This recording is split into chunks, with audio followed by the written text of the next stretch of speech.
நிறைய பேரோட கேள்வி 8 பேரும் நம்ம ப்ரே பண்ணிட்டு தான் உள்ள போகணுமா அப்படின்னு கேட்டிருக்காங்க. பிள்ளையார் கோயிலா இருக்கட்டும், சிவன் கோயிலா இருக்கட்டும், எந்த கோயில்ல போனாலும் ஒரு தல விருட்சம் அப்படின்னு ஒரு மரம் இருக்கும். ஒரு சில விஷயங்கள்லாம் சொல்லி அனுப்புறோம். ஒரு பரிகாரத்துக்கு இந்த மரத்தை அரச மரத்தை ஒரு ஒரு 11 நாள் சுத்திட்டு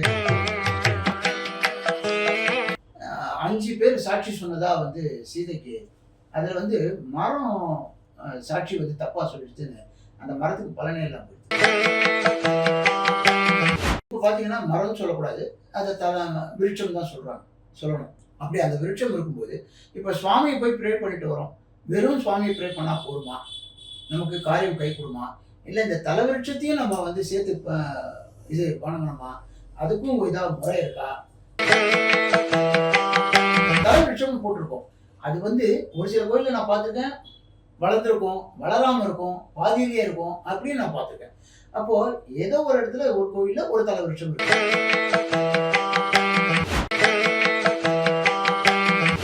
பாமர மக்களுக்கு, சாதாரண மக்களுக்கு, ஒரு பக்தர்களுக்கு அந்த விருட்சம் நமக்கு வேலை செய்யுமா, பலன் கொடுக்குமா அப்படின்றத நீங்க கொஞ்சம் தெளிவா சொல்லணும். கண்டிப்பா. ஸோ அந்த விருட்சங்கள் வந்து ஆண்டவனுக்கு சாட்சியா இருக்கு அப்படின்றது தான் உண்மை. அதனால தான் நீங்க பாத்தீங்கன்னா திருவொற்றியூர்ல சுந்தரமூர்த்தி சுவாமிகள் கல்யாணம் பண்ணிக்கிறதுக்காக இறைவனே திருவாரூர்ல அவர் வந்து தூது போனார்ன்ற கதையை நம்ம பார்த்துருக்கோம் சுந்தரோடைய கதையில. இந்த மாதிரி விநாயகர் வந்து அத்திமரத்தடியில் உட்கார்றாரு, அரசமரத்தடியில் உட்கார்றாரு. அது மாதிரி கோவில்களோட பார்த்தீங்கன்னா சில கோவில்களில் தான் சுவாமி சிலையை அம்பாள் சுவாமின்னு வச்சு கல்யாணம் பண்ணுறோம்.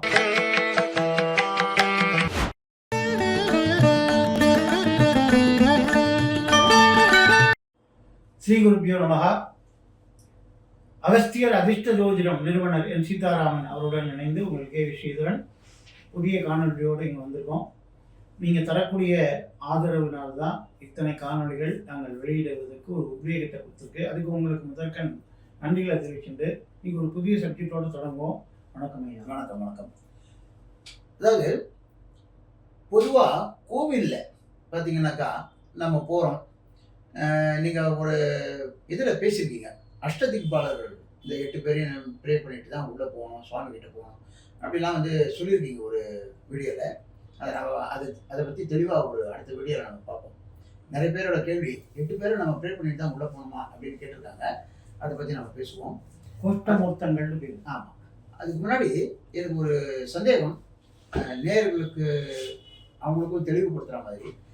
இப்போது ஒரு கோவில்லையும் போனால், அது பெருமாள் கோயிலாக இருக்கட்டும், அம்பாள் கோயிலாக இருக்கட்டும், முருகன் கோயிலாக இருக்கட்டும், பிள்ளையார் கோயிலாக இருக்கட்டும், சிவன் கோயிலாக இருக்கட்டும், எந்த கோயிலில் போனாலும் ஒரு தல விருட்சம் அப்படின்னு ஒரு மரம் இருக்கும். இப்போ பார்த்தீங்கன்னா பொதுவாகவே ஜோதிட ரீதியாக நம்ம ஒரு சில விஷயங்கள்லாம் சொல்லி அனுப்புகிறோம். ஒரு பரிகாரத்துக்கு இந்த மரத்தை அரச மரத்தை ஒரு 11 நாள் சுற்றிட்டு அதுக்கு வந்து தண்ணி போட்டுவாங்க, அதுக்கு மஞ்சள் குங்குமம் வச்சுட்டு வாங்க அப்படின்னு சொல்கிறது உண்டு. அதுக்கு அவங்களுக்கு நல்ல பலனெல்லாம் கொடுத்துருக்கு. இப்போ கோவில்லேயே வந்து நிறைய பேர் நீங்கள் பார்த்துருப்பீங்க, மரத்தை வந்து சுற்றுவாங்க.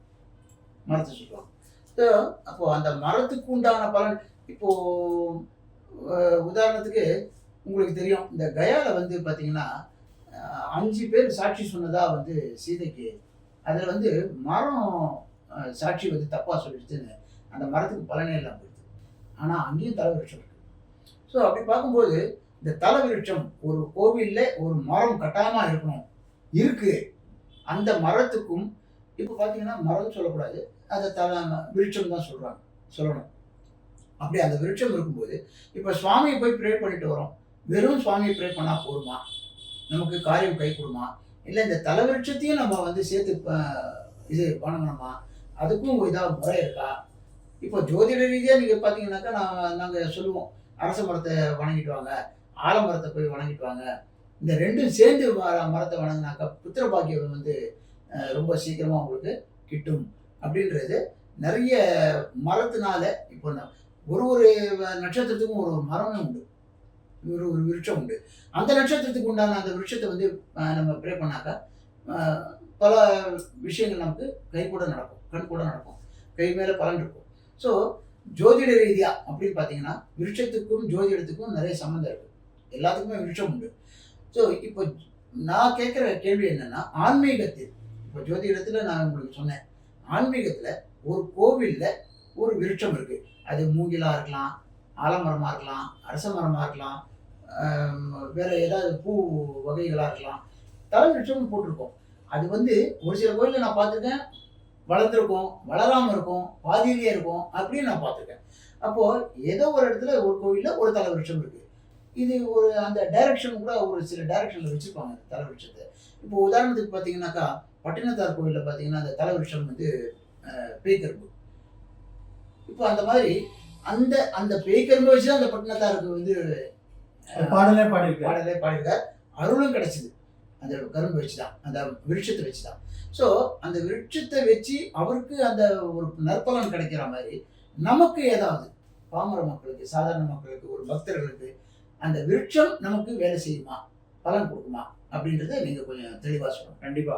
அதாவது மூர்த்தி, தலம், தீர்த்தம் முறையாய் பயின்றோர்க்கு வார்த்தை சொல்ல சத்குரு வாய்க்கும் பராபரமேன்னு தாய்மானவர் வந்து பராபர கண்ணியில பாடுறாரு. அதாவது கோவில் அப்படின்னாலே அது பலன் தரும் கோவிலா, பாடல் பெற்ற ஸ்தலமா அப்படின்னு பார்க்குற மாதிரி 3 விஷயத்த பிரதானமா பார்க்கணும்னு தாய்மானவர் சொல்லியிருக்காரு. அப்பதான் உனக்கு சரியான வழிகாட்டியான ஞான குரு உனக்கு சித்தி ஆவார் அப்படின்னு சொல்றாரு. அப்படின்னா என்ன 3னா, மூர்த்தி, தலம், தீர்த்தம். அதுல மூர்த்தி வந்து புராண பெருமையுடைய சரித்திர இதிகாச ராமாயண மகாபாரத இந்த மாதிரி பெருமையுடைய கோவில் மூர்த்தியா இருக்கணும். அந்த மாதிரி மூர்த்தி. 2வது விருட்சம். அதுல வந்து மூர்த்தி, தலம், தலப்பெருமை இருக்கணும். தலப்பெருமையில தான் அந்த விருட்சங்கள் வருது. அப்புறம் 3வது தீர்த்தம், தீர்த்த விசேஷம் இருக்கணும். இங்க காவிரி ஓடுது, இங்க பொன்னி ஓடுது, அப்படிலாம் பொன் முகலி ஓடுது திருக்காலத்துல, இப்படிலாம் தல விசேஷம். வைகை நதி நம்ம இதுல பாக்குறோம், வைகையில. இந்த 3 நிச்சயம் இருக்கணும் அப்படின்றாங்க. அப்போ இந்த தல விசேஷத்துல கங்கை அப்படி சொல்றாங்க. அப்போ இந்த 3 விஷயம் கண்டிப்பா இருக்கணும்ன்றாங்க. அதுல ஒண்ணு தலம் அப்படின்னாலே விருட்சத்தை வச்சுதான் அந்த தலங்கள் நிர்ணயிக்கப்படுகிறது. ஸோ அந்த விருட்சங்கள் வந்து ஆண்டவனுக்கு சாட்சியா இருக்கு அப்படின்றதுதான் உண்மை. அதனாலதான் நீங்க பாத்தீங்கன்னா திருவொற்றியூர்ல சுந்தரமூர்த்தி சுவாமிகள் கல்யாணம் பண்ணிக்கிறதுக்காக இறைவனே திருவாரூர்ல அவர் வந்து தூது போனார்ன்ற கதையை நம்ம பார்த்துருக்கோம் சுந்தரோடைய கதையில. அவரே வந்து திருவொற்றியூர்ல கல்யாணம் பண்ணிக்கும் போது அந்த மனைவியார் வந்து துணை மனைவியார் கேட்கிறார், நான் எனக்கு உங்களை கல்யாணம் பண்ணிக்கணும்னா நீங்க திருவொற்றியூர் விட்டு போகக்கூடாது, எனக்கு வந்து சத்தியம் பண்ணி கொடுங்க, நீங்க வணங்குற சுவாமி முன்னாடி பண்ணுங்க, நீங்க ஒற்றியூர் தியாகராஜன் முன்னாடி பண்ண சொல்றாரு. இவருடனே நம்ம ஃப்ரெண்டு தானே சொல்லிட்டு அணுக்க தொண்டர், அவர் வன் தொண்டர்னு சிவனையும் பாடக்கூடியவர். அதனால அவர் சொன்னாரு, நான் சத்தியம் பண்ண போறேன், இன்னைக்கு ஒரு நாள் சன்னதியில் இல்லாம நீங்க தலைவருஷமா இருக்கிற மகிழ மரத்தில் போய் இருந்துக்கணும்னு சொல்றாரு. ஆனா சுவாமி என்ன பண்ணாரு, இவருக்கும் சரின்னு சொல்லிட்டு அவள் நம்மளை நம்பிதானே சுவாமி முன்னாடி பண்ணுன்னு சொல்றா. அப்ப அவருக்கு அனுகிரகம் பண்ணணும்னு அவ கனவுல போய் இன்னைக்கு ஒரு நாள் சன்னதியில வேண்டாம் மகிழ மரத்தடியில வந்து சத்தியம் வாங்கிக்கோன்னு அதையும் சொல்லிடுறாரு. அப்பதான் தெரிஞ்சுக்கிட்டாரு, இறைவன் நமக்கு மட்டும் சொந்தம் இல்லை, ஆவியர்க்கெல்லாம் அன்பு செய்ய வேண்டும்னு எல்லா உலக ஜீவராசிக்கும் இறைவன் சொந்தம். அவன் அங்கீங்கனாவே எங்க இருக்கான், அவன் விருட்சத்திலேயே இருக்கான். அதனால இந்த இடத்து மட்டும் விட்டுட்டான்னா அங்க இருக்கான்னு அர்த்தம் கிடையாது. சாட்சியா இருந்ததுனால தான் இன்னைக்கும் சாட்சிக்கு அங்க வந்து அந்த தல விருட்சத்து மரத்தடியில அந்த நிகழ்வு வருடத்துல ஒரு நாள் சுந்தரருக்கு காட்சி கொடுத்த அந்த நிகழ்வு நடக்குது. இதே மாதிரி காஞ்சிபுரத்துல பாத்தீங்கன்னா ஏகாம்பரேஸ்வரர் கோவில்ல காமாட்சி அம்மன் வந்து தபஸ் பண்றா.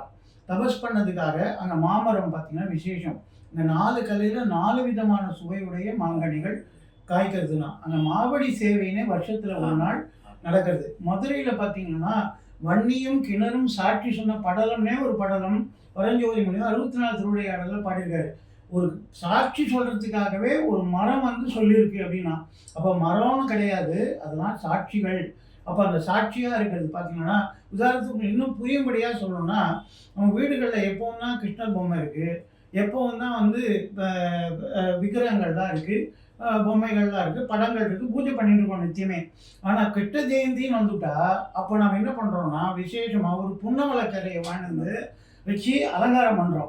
பிள்ளையார் தினமே பூஜை பண்ணாலும் பிள்ளையார் சதுர்த்தின்னு வந்துருச்சுன்னா அருகம்புல கொண்டாந்து மாலை போட்டு பண்றோம். வீட்டு வாசல்ல மாவலை கட்டுறோம், தோரணம் கட்டுறோம். மற்ற நாள் கட்டக்கூடாதான்னு கிடையாது, வேப்பலை வைக்கிறோம். ஸோ இதெல்லாமே விருட்சத்தினுடைய தொடர்பு. இப்போ தினமே பூஜை பண்ற சுவாமிக்கு அன்னைக்கு எதுக்கு அதை பண்றோம் அப்படின்னா, அன்னைக்கு விசேஷமா அவர் அனுகிரகம் பண்ற நாள். அந்த நாள்ல நம்ம அந்த விருட்சத்தோட பண்ணா சாட்சியா அந்த விருட்சங்கள் பலனை தருகிறது அப்படின்றது தான் அதுக்கு அத்தாட்சி. அப்படிதான் அவர் வந்து எல்லா தலங்கள்லையும் ஒரு ஒரு விருட்சம் இருக்கு. அந்த விருட்சத்தை நீங்க வணங்கி வாழ்த்து பெற்றுண்டு சுவாமி கிட்ட போய் தரிசனம் பண்ணீங்கன்னா அந்த விருட்சம் அதுக்கு சாட்சி. இப்போ நந்தியம்பெருமான் சிவனதுல இருக்காரு, அவர்கிட்ட இது காதுல ஓதிட்டு போகணும்னு ஒரு இது செவி வழி கர்ண பரம்பரை சொல்றாங்க. சாட்சி அவர் வந்து நாம கேட்க மறந்தாலும் இந்த குழந்தைக்கு இந்த விதமான பிரார்த்தனை இருக்குன்னு அவர் நமக்காக போராடி வாங்கி கொடுப்பார். அது மாதிரி இந்த விருட்சங்கள் எல்லாமே சாட்சி. இது ஒரே கதை சொன்னா கோபர்கள் அப்படின்னு சொல்லக்கூடிய கோபியர்கள் கோபாலர்களும் அவங்களுக்கு எல்லாமே கஷ்டம்னாலும் கிருஷ்ணன் தான், சுகனாலும் கிருஷ்ணன் தான், கஷ்டம் வந்தால் கிருஷ்ணான்வாங்க. அப்போ இந்திரன் வந்து தன்னை வணங்கலையே அப்படின்னு சொல்லிட்டு பூஜையை கிருஷ்ணன் நிறுத்திட்டாரு, இந்திர பூஜைன்னு சொல்லி. அவர் வருணனேவி இவங்களை கோகுலத்தை அழிச்சிடணும், இவங்க எல்லாத்தையும் அழிச்சிடணும்னு போது கிருஷ்ணன் ஒரே வார்த்தை சொல்கிறான், எந்த இயற்கையை நீங்கள் வழிபட்டதுனால உங்களுக்கு இந்த இடர் வந்ததோ அதே இயற்கையை நீங்கள் வழிபாடு தொடர்ந்து நம்பிக்கையோடு பண்ணுங்க, அந்த இயற்கை உங்களை காப்பாற்றணும். அந்த குன்றத்துக்கு படையல் போட சொன்ன கிருஷ்ணன் கோவர்தனகிரியை சொண்டு வரல கொடையா எடுத்து அதே விருட்சங்கள் இருக்கிற மலையை வச்சு அவர்களை காப்பாற்றினான். அது மட்டும் இல்லாமல் அவங்க கேட்குறாங்க, இப்போ நீனா பேசுகிற, இந்திரனா வந்து பேசுவான், நான் கொடுத்தா வாங்கி சாப்பிடுவான், நீ சாப்பிட்ற, ஆனால் ஒரு மலையோ மட்டையோ மரமோ நாங்கள் கொடுத்தா அது கையில் வாங்கி சாப்பிடுமான்னா இவர் அறியாத பிள்ளைகளோ மண்பினால் சிறுபேர் அடைத்தவன் சீரியருளாதே அப்படின்னு ஆண்டாள் தான் சொல்கிறார். அறிவு இல்லாத மக்கள் அவர்கள் ஆய்ப்பாடி மக்கள், ஆனால் அவர்களுக்கு ஏற்ற மாதிரி கண்ணன் அதுக்கெல்லாம் விளக்கம் கொடுத்தான்றது தான் இந்த கதை. அப்போ அவங்க என்ன சொல்கிறாங்க, நீ கொடுத்தா வாங்கி சாப்பிட்ற, இந்திரன் கொடுத்தா வந்து வாங்கி சாப்பிடுவான், இப்போ இந்த மலைக்கு கொடுக்க சொல்றிய அந்த மரம் வாங்கி சாப்பிடுவான்னா நீ கொடுத்து பார் சாப்பிட்றதா இல்லையா பாருன்னா. அவர்களுடைய அந்த ஞான தெளிவுக்கு இறங்கி வரணும்னு தானே மலைக்குள்ள போய் கிருஷ்ணன் ஆவிர்வவித்து மரத்துலன்னு கை நீட்டி வாங்கி சாப்பிட்டாருன்னு கிருஷ்ணாவதாரம் பேசுறது. சுகர் வந்து அற்புதமா பாகவதத்துல பேசுறார். அப்பதான் சொன்னார், கிருஷ்ணன் சொன்னா நடக்காது நடக்கும் அப்படின்ன உடனே அந்த மரம் கூட கை நீட்டி வாங்கி சாப்பிட்டதுன்றான். அப்படின்னா அதனாலதான் கயாசாதம் பண்ணும்போது கூட அங்க நம்ம அந்த மரங்களுக்கு பண்றோம். அதே மாதிரி விநாயகர் வந்து அத்திமரத்தடியில உட்கார்றாரு, அரசமரத்தடியில உட்கார்றாரு. அது மாதிரி கோவில்களோட பாத்தீங்கன்னா சில கோவில்களில் தான் சுவாமி சிலையை அம்பாள் சுவாமின்னு வச்சு கல்யாணம் பண்றோம். நிறைய கோவில் பார்த்தீங்கன்னா அரச மரத்துக்கும் வேப்ப மரத்துக்கும் அரசன்னா அவன் வந்து சிவன், வேப்பன்னா பெண் அப்படின்னு சொல்லி புடவை கட்டி கல்யாணம் பண்ணி வழிபாடு பண்றாங்க. அது மாதிரி நீங்க நார்த்லயும் பார்த்தீங்கன்னா அந்த நூல் சுற்றி கல்யாண வழிபாடு கை கூடணும்னு அதுக்கு வளையல்கள்லாம் போட்டு வழிபாடுகள் அரச மரத்துக்கெல்லாம் பண்றாங்க. ஸோ விருட்சங்கள்ன்றது வந்து வெறும் மரம்னா மரம், ஆனால் அது வந்து ஜீவனுள்ள இறைவனுடைய சாநித்தியம் அப்படின்றத அந்த தலம் சாட்சியாக நிற்கிறது. அதனால தான் சில பேர் அதனால சில சமயம் சொல்லும்போது சொல்கிறாங்க, உலகம் அழிந்த போதும் அழியாத நகரங்களாக 7 நகரம் இருக்குது. மாயா, அவந்திகா, காசி, அயோத்தி, பூரி, அது மாதிரி நம்ம காஞ்சி அப்படிலாம் சொல்கிற மாதிரி, மதுரா அப்படிலாம் சொல்கிற மாதிரி இப்போ இதெல்லாம் அழிவில்லாத தன்மை மாதிரி இந்த விருட்சங்கள்லாம் அழியாத தன்மையுடையது. அதனால தான் அது நம்ம இந்த காலத்தில் அது கண்ணுக்கு தெரியாத சில பட்டு போனால் கூட அது ஒரு காப்பு போட்டு, மதுரையில் நீங்கள் போனீங்கன்னா அது காப்பு போட்டு அந்த மரத்தை வந்து தலை விஷயத்தை காட்சிப்படுத்தி வச்சிருக்காங்க. அப்படின்னா என்ன, ஏன்னா அது வந்து அதுக்குள்ள சுவாமி இருக்க சாநித்தியம் இருக்கு அப்படின்னு அந்த இறை நம்பிக்கை தான் இன்னைக்கும் அதை நம்ம வணங்குறோம். புத்தரே மரத்துக்கு ஞானம் பெற்றார் அப்படின்னா மரத்துல வருது. ஸோ அது மாதிரி இதே மாதிரி பார்த்தீங்கன்னா திருவானைக்கான்ற ஸ்தலம் பார்த்தீங்கன்னா அங்கே ஜம்புலிங்கம் சுவாமி இருக்கார். இந்த ஜம்புனா வெண்ணாவல் மரம், அந்த நாவல் தீவாக இருக்கக்கூடிய அந்த நாவல் விருட்சத்துக்கு கீழே தான் சித்தராக இருந்த ஒரு சிவலிங்கமானான்னு சொல்லி அங்கே அந்த சித்தர் உடையக்கூடிய இடம் தான் ஜம்பு அப்படின்னு சொல்லக்கூடிய, ஜம்புனா நாவல் கனி, நாவல் மரம். அந்த மரத்தினுடைய பேரால தான் அங்கே இன்னைக்கும் திருவானைக்கால ஜம்புலிங்கம் அப்படின்னு அந்த லிங்கம் அழைக்கப்படுறதுன்னா, இப்போ தல விருட்சங்களை ஒட்டி தான் சுவாமிக்கே பேர் வருது. அப்படின்னா அந்த தலத்துக்கும் பேர் வருதுன்னா இயற்கை தான். அந்த இயற்கை நம்மளை காப்பாற்றுன்றது தான் தல விருட்சங்களை காட்டுறாங்க. ரொம்ப அற்புதமான ஒரு கருத்தை சொன்னீங்க. இது வரைக்கும் யாரும் சொல்லாத ஒரு தகவல் இது. ஒரு கோவில்லையும் ஒரு தலவிருட்சம் ஏன் இருக்கு, அந்த தலவிருட்சத்தை நம்ம வணங்கணுமா, வணங்கி போயிட்டு நம்ம அவங்களையும் நம்ம சேவிச்சாக்கா அதுக்கு உண்டான பலன் என்ன அப்படின்றத ஒரு ரொம்ப அற்புதமான ஒரு தெளிவோட கொடுத்தார். இப்படிப்பட்ட ஒரு கருத்தோட, இப்படிப்பட்ட நல்ல காணொலியோட நான் அடுத்த பதிவோட உங்களுக்கு சந்திக்கிறேன். இந்த பதிவு உங்களுக்கு பிடிச்சதுன்னா ஷேர் பண்ணுங்க, லைக் பண்ணுங்க, சப்ஸ்கிரைப் பண்ணுங்க. மறக்காமல் பெல் பட்டனை கிளிக் பண்ணி வச்சுக்கோங்க. நன்றி, வணக்கம். வணக்கம்.